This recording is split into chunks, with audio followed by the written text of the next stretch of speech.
श्री स्वामी समर्थ. जय जय स्वामी समर्थ. माझ्या स्वामी कृपा चॅनलमध्ये सर्वांना नमस्कार. चैत्र महिन्यातील कृष्ण पक्षातील एकादशीचा उपवास हा 5 एप्रिल 2024ला केला जाणार आहे. या दिवशी आहे पापमोचनी एकादशी. हिंदू धर्मात पापमोचनी एकादशीचे विशेष असे महत्त्व आहे. वर्षातून एकूण वर्षात 24 एकादशी येतात. कृष्ण पक्ष आणि शुक्ल पक्ष अशा प्रकारे प्रत्येक महिन्यात 2 एकादशींचे उपवास केले जातात. एकादशीचा दिवस हा भगवान विष्णूंना समर्पित आहे. अशी देखील मान्यता आहे की चैत्र महिन्यातील कृष्ण पक्षातील एकादशीला पापमोचनी एकादशी म्हणतात.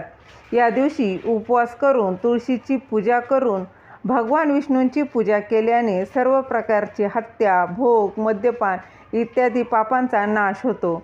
तर बघा, कुठला उपाय करायचा आहे ते मी सांगणार आहे. त्याआधी तुम्ही माझ्या स्वामी कृपा चॅनलला सबस्क्राईब नक्की करा.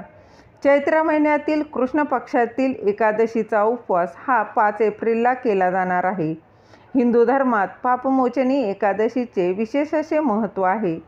अशी देखील मान्यता आहे की जर व्यक्ती आयुष्यात चुकूनही एखाद्या प्रकारचं पाप केलं असेल आणि त्याने या दिवशी विधीनुसार माता लक्ष्मी आणि भगवान विष्णूंची पूजा करत उपवास केला तर त्याचे सर्व पाप नष्ट होते.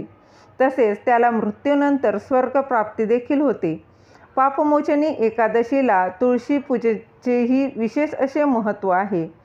चैत्र महिन्यातील कृष्ण पक्षातील एकादशी 4 एप्रिल सायंकाळी 4:16 सुरू होईल. तसेच या तिथीची समाप्ती ही 5 एप्रिलला दुपारी 2:55 होणार आहे. उदय तिथी लक्षात घेऊन पापमोचनी एकादशीचे व्रत म्हणजेच उपवास हे 5 एप्रिलला केला जाणार आहे. या दिवशी तुळशी पूजेचे विशेष असे महत्त्व आहे. त्यामुळे 5 एप्रिलला सकाळी 11:48 ते दुपारी 12:38 तुळशी पूजेचा शुभ मुहूर्त असणार आहे. हा मुहूर्त म्हणजेच अतिशय